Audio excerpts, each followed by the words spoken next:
Merhaba arkadaşlar, örgü kanalıma hoş geldiniz. Minik kız çocuklarımız için çok kolay ve güzel bir elbise yaptım. Bugün bu elbise anlatımını sizlerle paylaşmak istiyorum.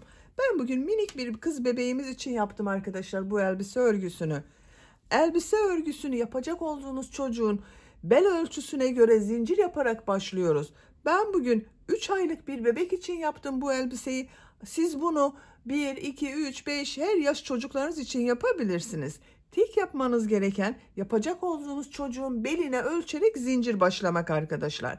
İlk önce etek bölümünü yapıyoruz. Beline ölçerek zincir başladığımız zincirler üzerine modeller yerleştiriyoruz. Etek bölümünü yapıyoruz. Sonra bu gövde bölümünü yapıyoruz. Arkadan düğmeli yaptım. Bakın çocuğa giydirip çıkarması kolay bunu. Bir tane düğme diktim buraya arkadaşlar. Etek bölümünün modeli de çok kolay ve güzel. Bakın 2 katlı görünümlü bir etek yaptım buraya. Bel örgüsünün buraya ben dantela taktım arkadaşlar. Bakın bu trabzan sırasının üzerine dantel taktım. Siz isterseniz takmadan sade olarak da kullanabilirsiniz. Elbise örgüsünde iplik olarak bir adet iplik kullandım arkadaşlar. 100 gram iplikte 320 metre var. Bu iplikten bir yumak iplik bitti. Beyaz renk iplik olarak da yarım yumak iplik kullandım. Düğme olarak bir tane zaten gösterdim. Buraya bir düğme diktim. Siz isterseniz kapalı olmasını bakın buraya bir düğme daha dikebilirsiniz. Tığ olarak 5 numara 3 milimetre tığ kullandım. Elimin sıklığına göre bu tığı kullandım. Yumuşak bir örgü elde ettim arkadaşlar. Sizin eliniz sıkıysa 3,5-4 numara tığları kullanmanızı tavsiye ederim. Tığ işi örgülerde eliniz sıkı olduğu zaman yaptığınız örgüler sert olur arkadaşlar. 1 numara büyük tığları kullanırsanız daha yumuşak bir örgü elde ederiz. Ben bugün bu renk iplikleri kullandım. Siz bu elbise örgüsünde İstediğiniz marka iplik ve renkleri kullanarak yapabilirsiniz arkadaşlar. Her marka iplik ve her renk ile çok güzel oluyor. Pembe renk iplik ile yaptım. Pembe renk iplik ile de çok güzel oldu. Açık ve koyu renk pembe çalıştım. Çok güzel oldu arkadaşlar. İpliğe tığ hazırlayalım. Hep birlikte bu güzel elbise örgüsüne başlayalım. Örgü kanalıma abone değilseniz abone olmayı unutmayın lütfen. Örgü kanalıma abone olmak ücretsiz.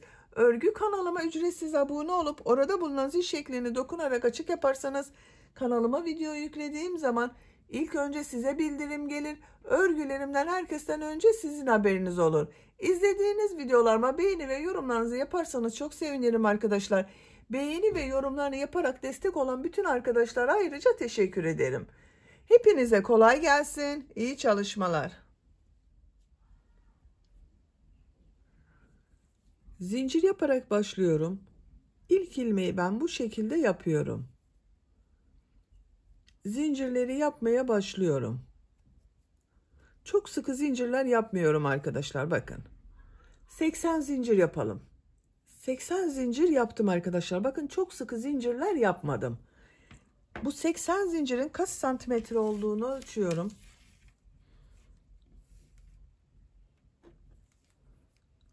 37 santimetre zincir uzunluğu var. Benim elimin sıklığına göre 37 santimetre için 80 zincir yaptım arkadaşlar. Sizin elinizin sıklığına göre bu 37 santimetre için daha fazla sayıda zincir yapmanız gerekebilir. 3 zincirde dönüş için yapıyorum. 1, 2, 3. Tığ üzerine iplik alıyorum. 3 ilmek atlıyorum. 1, 2, 3. 4. ilmek içine trabzan yapıyorum. Bu ilmekler üzerine trabzan yapıyorum bakın bu sırada. Her ilmek üzerine bir trabzan yapıyorum.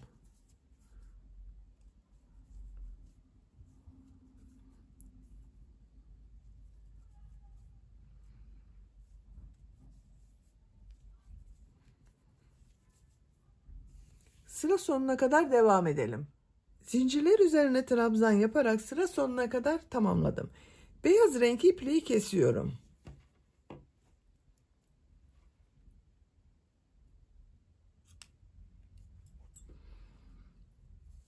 İlmek içinden çekiyorum. Bakın arkadaşlar bu şekilde oldu. Bu ölçü yapacak olduğunuz bebeğin çocuğun beline göre daha az veya daha çok olabilir arkadaşlar. Burada çocuğun beline ölçün. Eğer dar geliyorsa tekrar zincir yaparak fazla sayıda başlayın. Geniş geliyorsa da 1-2 ilmek eksik başlayabilirsiniz. Bakın. Çocuğun beline göre olacak burası. Her yaş çocuklar için yapabilirsiniz. Bu renk iplik ile modele başlıyorum. Bakın sıra başında 3 ilmek atlayarak yaptığım bir trabzan var. Bunun son ilmek üzerine şu şekilde ilmek yapıyorum. Zincir yaptım, sağlamlaştırdım. 2 zincir yapıyorum. Bakın bu bir zincirle sağlamlaştırdım. 3 zincir oldu. Tığ üzerine iplik alıyorum. Bu bir ilmeği atlıyorum bakın. İkinci ilmek içine 2 trabzan, 2 zincir, 2 trabzan yapıyorum. İplik ucunu da içinde tutuyorum.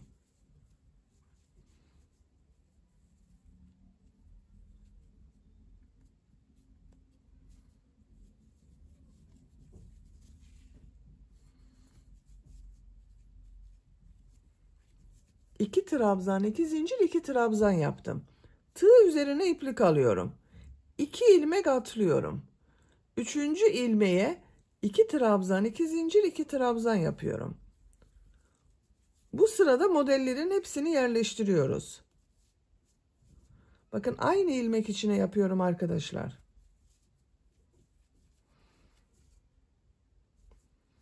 Tığ üzerine iplik alıyorum. 2 ilmek atlıyorum.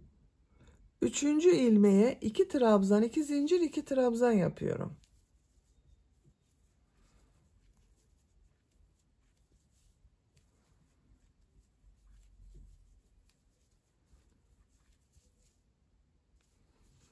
İki ilmek atlıyorum. Üçüncü ilmeğe 2 trabzan, 2 zincir, 2 trabzan yapıyorum.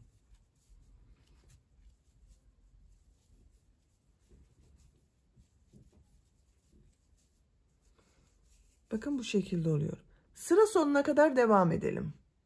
Modelleri sıra sonuna kadar yaptım. Sıra sonunda bakın bir ilmek atlıyorum. Son ilmeğe trabzan yapıyorum. Bakın arkadaşlar. Bu ilk sırada modelleri yerleştirdik. Kaç model yaptığımı sayıyorum. 2, 4, 6, 8, 10, 12, 14, 16, 18, 20, 22, 24, 26 model var. Sizin 25 model olabilir, 27 model olabilir, fark etmez arkadaşlar. Bakın görüntüsü böyle. Bu sırada bu iki bölümü birleştiriyorum bakın.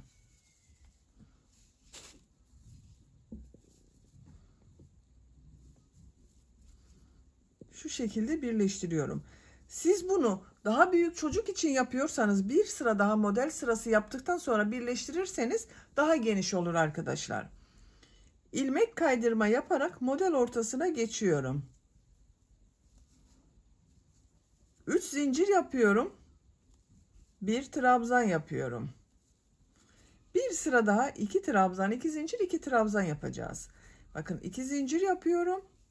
2 trabzan yapıyorum. Tığ üzerine iplik alıyorum. Diğer model ortasına da 2 trabzan, 2 zincir, 2 trabzan yapıyorum.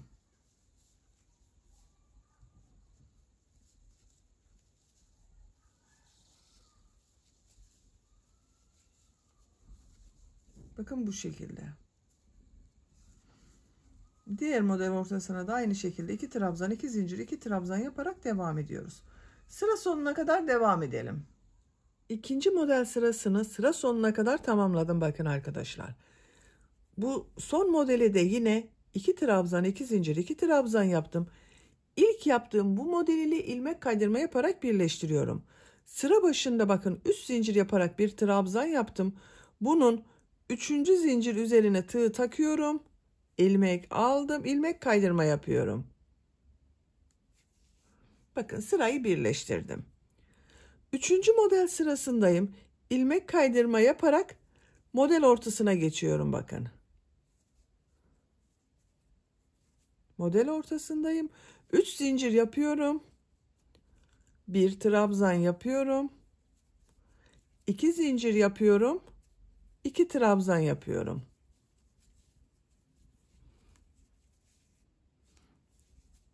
Diğer model ortasına yine 2 trabzan, 2 zincir, 2 trabzan yapıyorum.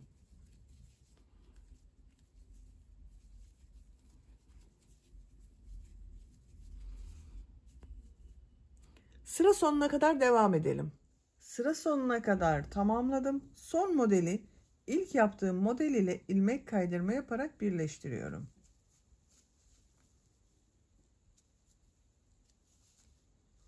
İlmek kaydırma yaparak model ortasına geçiyorum. Bakın arkadaşlar, görüntüsü böyle oldu. Bu sıradan itibaren arttırma yapmak istiyorum. Bu yaptığım trabzanları, modelleri 3 trabzan, 2 zincir, 3 trabzan yapıyorum.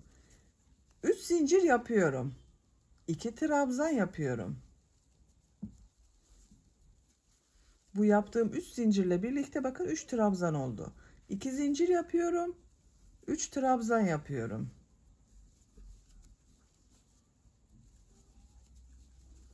Tığ üzerine iplik alıyorum. Bu 2 zincir üzerine bakın model ortasına 3 trabzan, 2 zincir, 3 trabzan yapıyorum.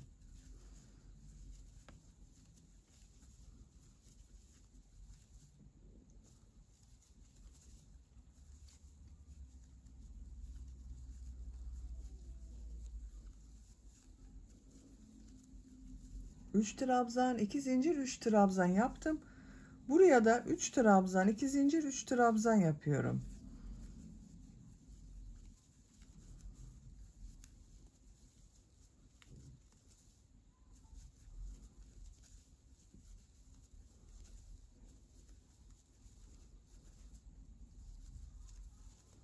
Bakın bu şekilde oluyor. Sıra sonuna kadar 3 trabzan, 2 zincir, 3 trabzan yapalım. İlmek kaydırma yaparak sırayı birleştirelim. Bir sonraki sırada yine 3 trabzan, 2 zincir, 3 trabzan model yapacağız. Örgü bu şekilde devam edecek arkadaşlar. 3 trabzan, 2 zincir, 3 trabzan şeklinde modeller yaparak bu etek yüksekliğini tercihinize ve yapacak olduğunuz bebeğin, çocuğun büyüklüğüne göre tamamlayalım. 12 model sırası olarak yaptım. Sayıyorum: 1, 2, 3, 4, 5, 6, 7, 8, 9, 10, 11, 12. Santimetre olarak ölçüyorum.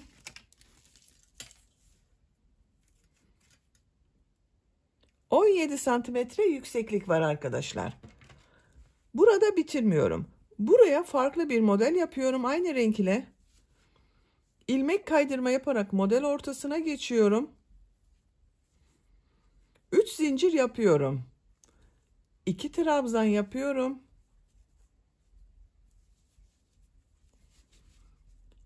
2 zincir yapıyorum. Bu son yaptığım trabzanın bakın şu ilmeğe tığ takıyorum. Sık iğne yapıyorum.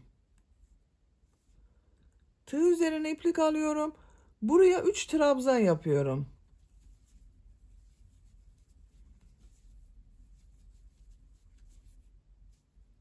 Tığ üzerine iplik alıyorum. Diğer model ortasına 3 trabzan yapıyorum.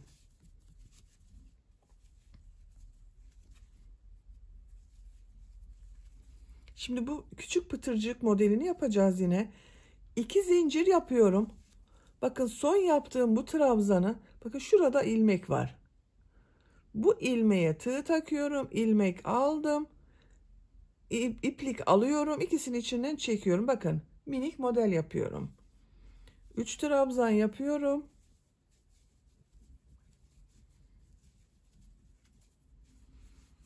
Diğer model ortasına 3 trabzan yapıyorum.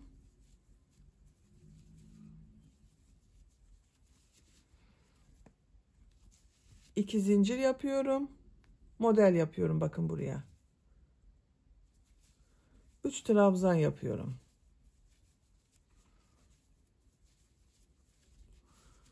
Bu şekilde görünüyor arkadaşlar. Sıra sonuna kadar devam edelim. Sıra sonuna kadar tamamladım. Son modeli ilk model ile ilmek kaydırma yaparak birleştiriyorum. İpliği kesiyorum.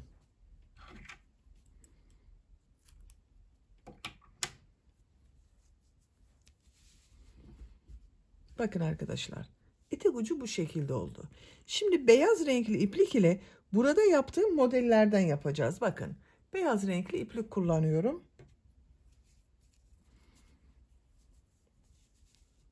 Beyaz renkli iplik ile modeli buradan başlayacağız arkadaşlar. Bakın, buralara model yapacağız. Bir ilmek yapıyorum.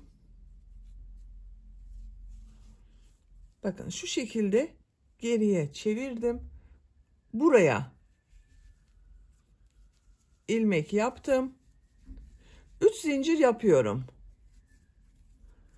2 trabzan yapıyorum.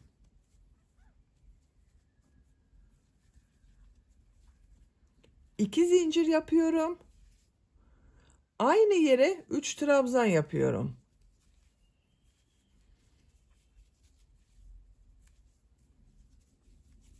Bakın, bu başta yaptığım 3 zincir de 1 trabzan, 3 trabzan, 2 zincir, 3 trabzan oldu. Görüntüsü böyle bakın arkadaşlar. 2 model ortasına yaptım bu beyaz renkli modeli. Tığ üzerine iplik alıyorum. Bu 2 model ortasındaki bu boşluğa yine 3 trabzan, 2 zincir, 3 trabzan yapıyorum.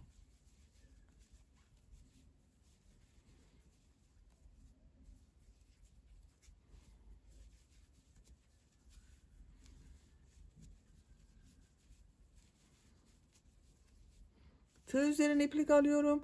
Bakın, bu model üstte kalacak arkadaşlar. Bu son sırada yaptığım bu model üstte kalıyor. Buraya 3 trabzan, 2 zincir, 3 trabzan yapıyorum.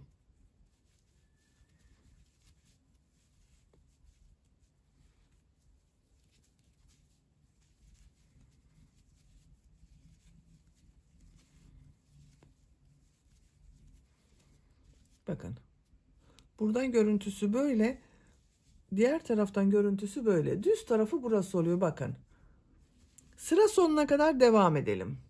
Sıra sonuna kadar modelleri yaptım. Son modeli ilk model ile ilmek kaydırma yaparak birleştiriyorum.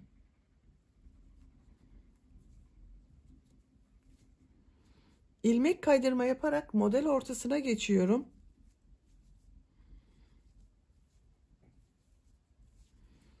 Üç zincir yapıyorum. 2 trabzan yapıyorum. 2 zincir yapıyorum. 3 trabzan yapıyorum.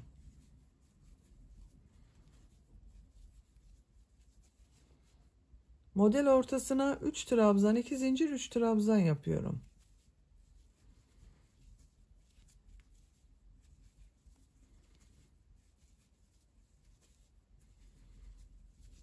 Bakın arkadaşlar, 3 trabzan, 2 zincir, 3 trabzan şeklinde model yapıyoruz. Sıra sonuna kadar bu şekilde devam edeceğiz. Görüntüsü böyle oldu bakın. Beyaz yaptıktan sonra model ile görüntüsü böyle oldu.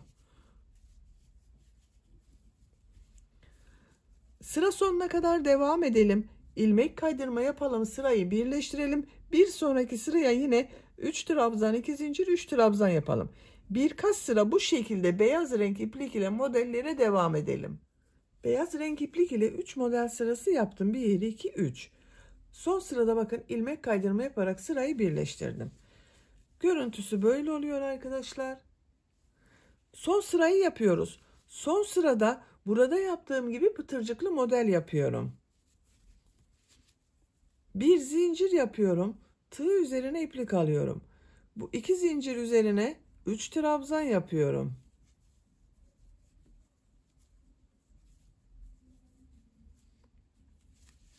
İki zincir yapıyorum. Bakın, pıtırcık modeli yapıyorum. Bu ilmeğe tığ taktım. Pıtırcık modeli yaptım. 3 trabzan yapıyorum.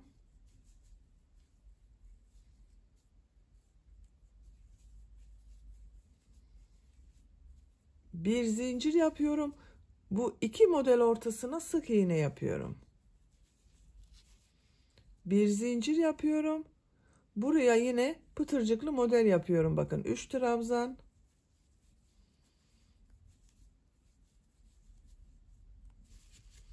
İki zincir yapıyorum.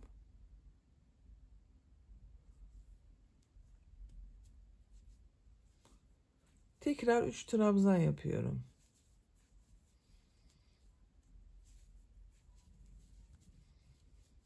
Bir zincir yapıyorum. 2 model ortasına sık iğne yapıyorum.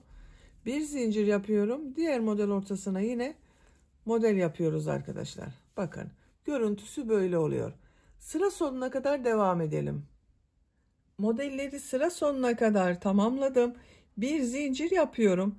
Bu ilk ilmek ile ilmek kaydırma yaparak birleştiriyorum arkadaşlar. İpliği kesiyorum.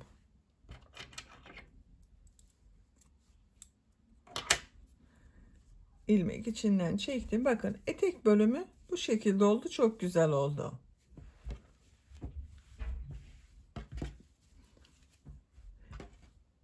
Şimdi elbisenin gövde örgüsünü yapalım.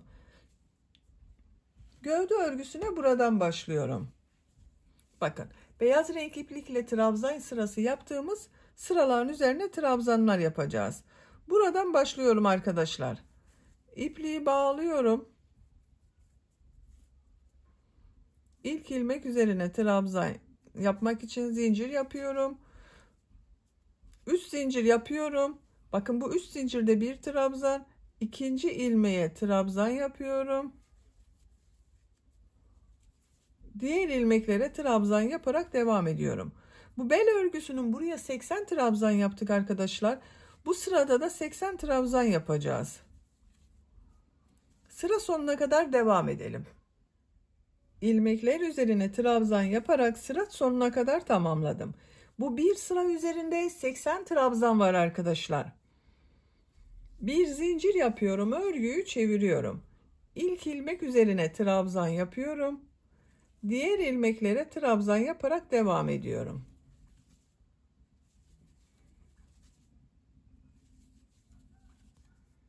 Sıra sonuna kadar devam edelim.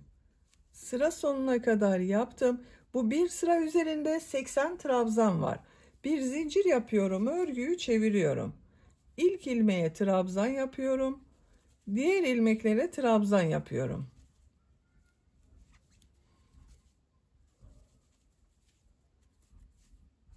Gövde bölümünün örgüsüne bu şekilde devam edelim arkadaşlar. 5 veya 6 sıra devam edelim. 80 trabzan ile 5 sıra olarak yaptım. 1, 2, 3, 4, 5. Bu yükseklik benim yapacağım ölçü için yeterli.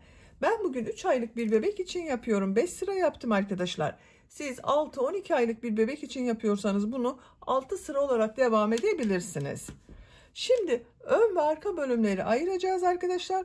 Önü ayrı öreceğiz, arka bölümleri ayrı öreceğiz. Ben işaretleri yaptım bakın buraya. Bir sıra üzerinde 80 ilmek var. Buradan sayıyorum bakın. Ortaladım. Bu kırmızı yaptığım işarete kadar 40 burada var, 40 burada var arkadaşlar. Ön bölümü işaretlemek için bakın ortaya işaret yaptım. Buradan sayıyorum. 2, 4, 6, 8, 10, 12, 14, 16, 18, 19'uncuya işaret yaptım. 19'uncu da buraya işaret yaptım. Bu iki mavi işaret arasında 38 ilmek var arkadaşlar. 38 ilmek ile trabzanlara başlayacağız. Arka bölümü buraya yapacağız. Bu ipliği burada bekletiyorum. İpliğin diğer ucuyla başlıyorum. Bakın ön bölümleri yapalım önce. Bu ilmeğe iplik bağlıyorum.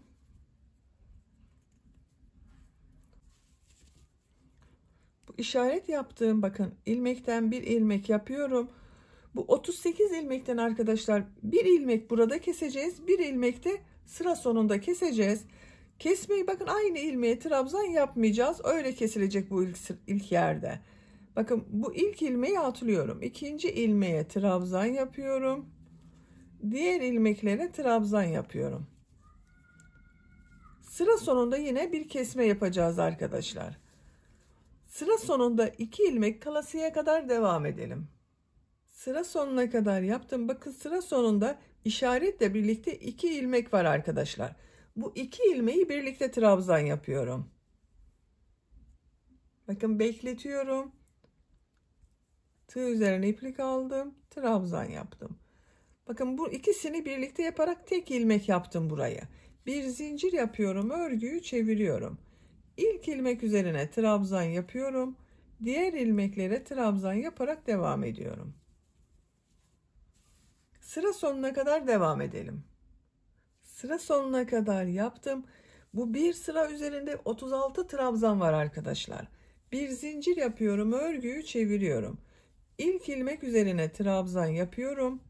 Diğer ilmeklere trabzan yaparak devam ediyorum. Bakın, ön bölümün örgüsü bu 36 trabzan ile devam edecek. 5 sıra olarak devam edelim arkadaşlar. Ön bölüm örgüsünü 5 sıra olarak yaptım. 1, 2, 3, 4, 5. Bakın bu şekilde oldu. Şimdi omuzlarını ayıracağız arkadaşlar. İki taraftan omuz askısı yapacağız. Siz daha büyük çocuk için yapıyorsanız bir sıra daha bu trabzan sırasına devam edebilirsiniz. Bir zincir yapıyorum, örgüyü çeviriyorum. 8 trabzan yapıyorum arkadaşlar. Omuz askısı için bakın. 1, 2, 3, 4, 5, 6, 7, 8. Bir zincir yapıyorum, örgüyü çeviriyorum. İlk ilmeğe trabzan yapıyorum. 8 trabzan yapıyoruz. Sıra sonuna kadar devam edelim. Sıra sonuna kadar tamamladım. Bir sıra üzerinde 8 trabzan var. Bir zincir yapıyorum, örgüyü çeviriyorum. İlk ilmeğe trabzan yapıyorum. Diğer ilmeklere de trabzan yapıyorum. 8 trabzan ile devam edecek arkadaşlar. 7 veya 8 sıra olarak devam edelim. Örgüyü 8 trabzan ile 7 sıra olarak yaptım. 1, 2, 3, 4, 5, 6, 7. Burada bitiriyorum arkadaşlar. Siz daha büyük çocuk için yapıyorsanız 1 veya 2 sıra devam edebilirsiniz. İlmek içinden çekiyorum. Bakın. Şimdi diğer ön bölümü yapalım. Bunu 8 trabzan ile başladım. Bunu da 8 trabzan yapacağız. Bakın sıra sonundan sayıyorum. 1, 2, 3, 4, 5, 6, 7, 8. İpliği bağlıyorum.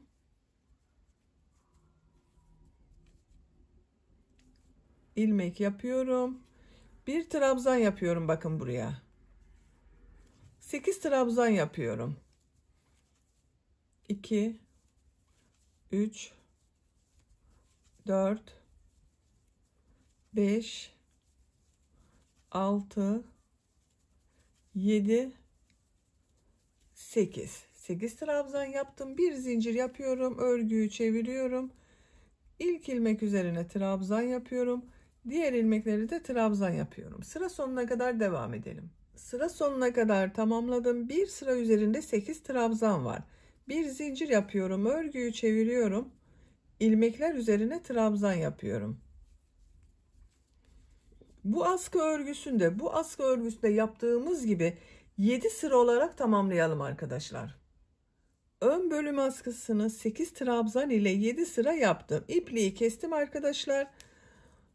1, 2, 3, 4, 5, 6, 7. Bakın diğer askıyı da 7 sıra yaptım. Bunu da 7 sıra yaptım. Şimdi arka bölümleri yapalım. Bakın arka bölümün ipliği burada bekletiyordum. Buradan yapıyorum. Bir zincir yapıyorum. Örgüyü çeviriyorum. İlk ilmek üzerine trabzan yapıyorum. Diğer ilmeklere trabzan yaparak devam ediyorum. 15 trabzan yapıyorum arkadaşlar.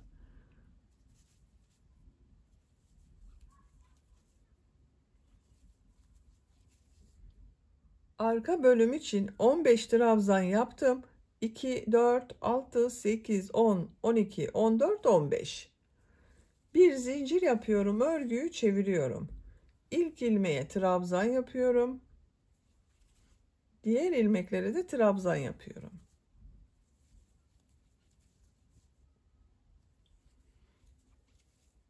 Sıra sonuna kadar devam edelim.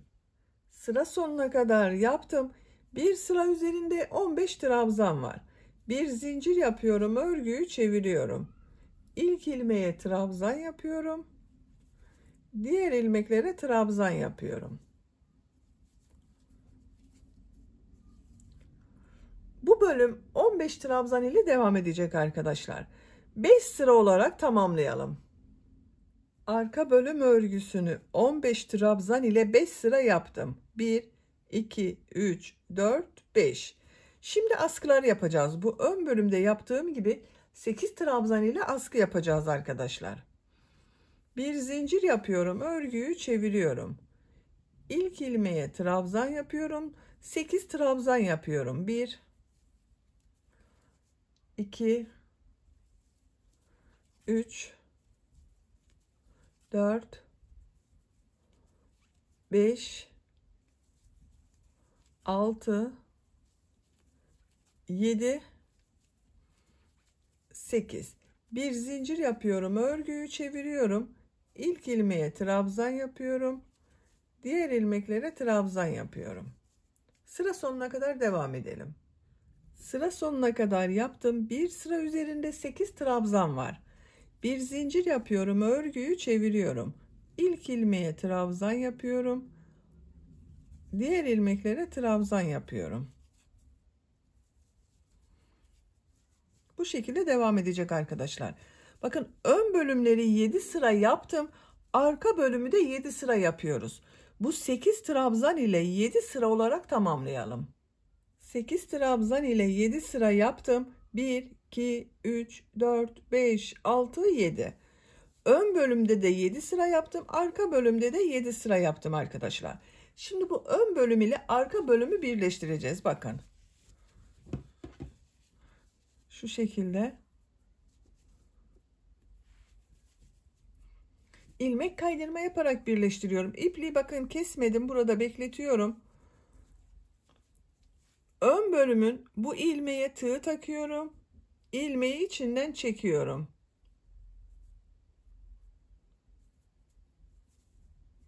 İkinci ilmeğe tığ takıyorum. İplik aldım. İlmek kaydırma yapıyorum. Tığ çıkarıyorum bakın ilmekten. İkinci ilmeğe tığ takıyorum. İlmeği içinden çekiyorum. İlmek kaydırma yapıyorum. Tığ çıkardım. Üçüncü ilmeğe tığ taktım. İlmek çektim. Bu şekilde ilmek kaydırma yapıyoruz.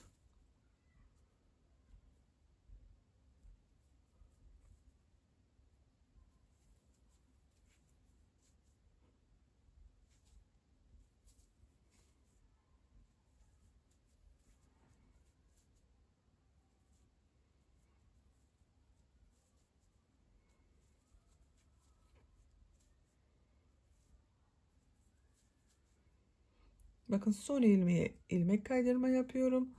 Buradan da son ilmeğe ilmek kaydırma yapıyorum. Bakın düzgün bir görüntü elde ettik arkadaşlar burada. Birleştirme yeri çok düzgün oldu bakın. Şimdi diğer tarafın arka bölümünü yapalım.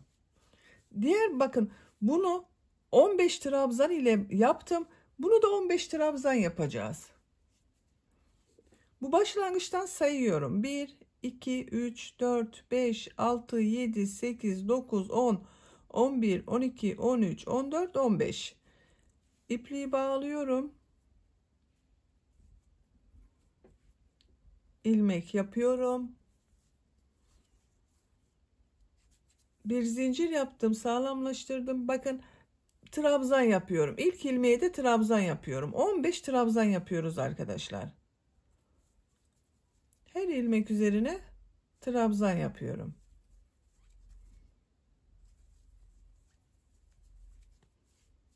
Sıra sonuna kadar devam edelim.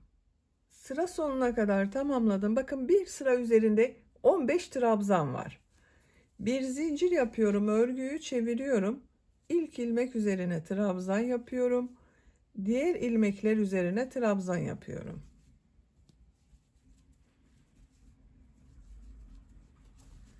Sıra sonuna kadar devam edelim. Sıra sonuna kadar yaptım. Bir sıra üzerinde 15 trabzan var arkadaşlar. Bir zincir yapıyorum. Örgüyü çeviriyorum. Trabzan yapıyorum.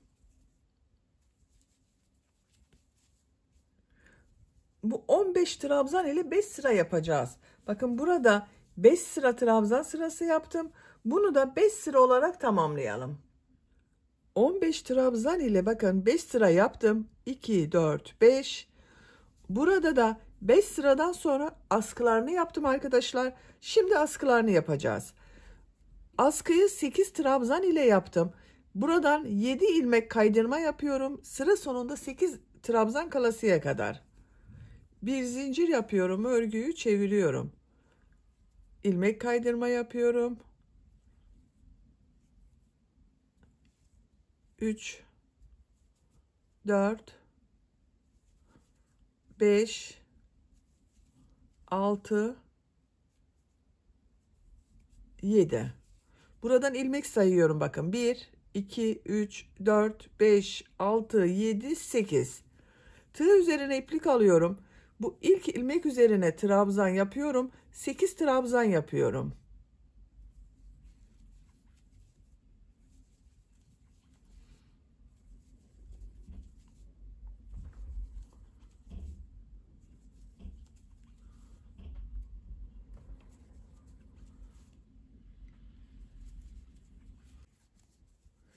Sekiz trabzan yaptım.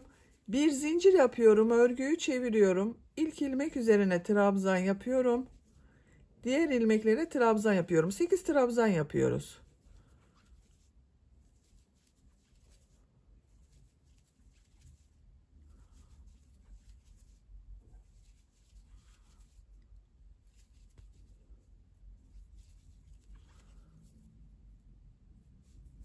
Bir zincir yapıyorum. Örgüyü çeviriyorum. İlk ilmek üzerine trabzan yapıyorum. Bu askının örgüsünü 7 sıra yaptım. Bunu da 7 sıra yapıyoruz arkadaşlar. 8 trabzan ile 7 sıra yaptım. 1, 2, 3, 4, 5, 6, 7. Şimdi ön bölüm ile birleştiriyorum arkadaşlar. Bunu yaptığımız gibi ilmek kaydırma yaparak birleştireceğiz. Şu şekilde tutuyorum bakın. Karşıdan ilk ilmeğe tığ takıyorum. İpliği içinden çekiyorum. İkinci ilmeğe ilmek kaydırma yapıyorum. Tığ çektim. İlmeğe tığ takıyorum. Çektim. Bu şekilde sıra sonuna kadar yapalım. Diğer tarafı yaptığımız gibi.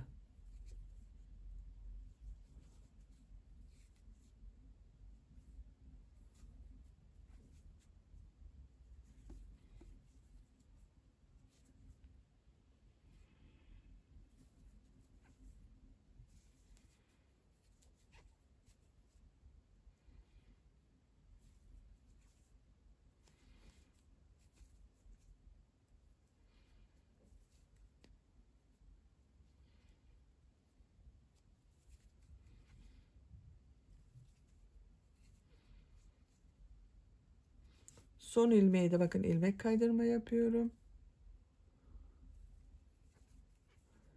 İpliği kesiyorum.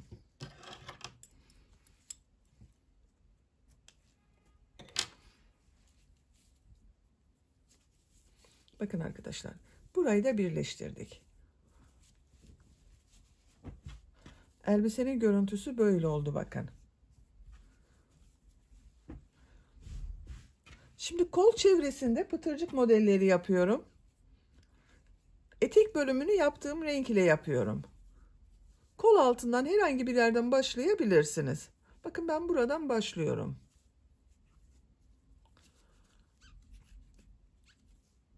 İki zincir yapıyorum. Aynı ilmeğe sık iğne yapıyorum. Bir ilmek atlıyorum. Bir sık iğne, iki zincir, bir sık iğne yapıyorum. Bir ilmek atlıyorum. Bir sık iğne, iki zincir, bir sık iğne yapıyorum. Bir ilmek atlıyorum. Bir sık iğne, iki zincir, bir sık iğne yapıyorum. Bu şekilde pıtırcıklar yapıyoruz arkadaşlar. Sıra sonuna kadar devam edelim. Sıra sonuna kadar modelleri yaptım. İlk yaptığım bu model ile ilmek kaydırma yaparak birleştiriyorum. İpliği kesiyorum.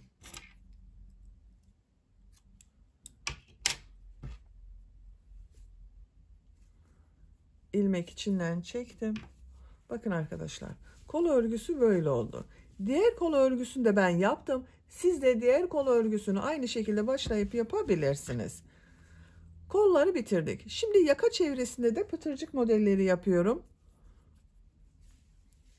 Arka bölümden başlıyorum. Bakın buradan başlıyorum. Buradan bir ilmek yapıyorum. Düğme iliği için 6 zincir yapıyorum. 1, 2, 3, 4, 5, 6. Aynı ilmeğe sık iğne yapıyorum. Bakın düğmenin geçeceği kadar bir ilik yapıyoruz arkadaşlar. Bu ilk ilmek içine bir sık iğne, 2 zincir, bir sık iğne yapıyorum. Bir ilmek atlıyorum. Bir sık iğne, 2 zincir, bir sık iğne yapıyorum. Bir ilmek atlıyorum. Bir sık iğne, 2 zincir, bir sık iğne yapıyorum. Bir ilmek atlıyorum. Bir sık iğne, 2 zincir, bir sık iğne yapıyorum.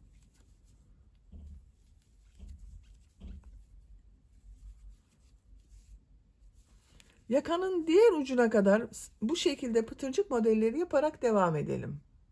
Yakanın diğer ucuna kadar pıtırcık modelini yaptım. Bakın en son pıtırcık modelini yaptım. İlmek kaydırma yapıyorum. İpliği kesiyorum.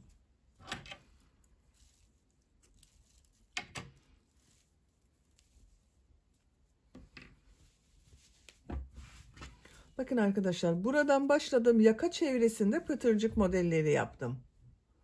Çok güzel oldu bakın gördüğünüz gibi. Böylece elbise örgüsünü bitirdim.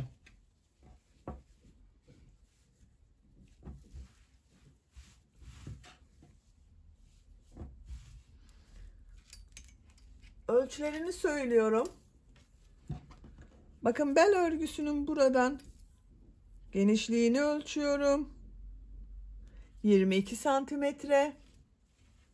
Yüksekliğini ölçüyorum. Omuzdan elbisenin yüksekliği 34 santimetre.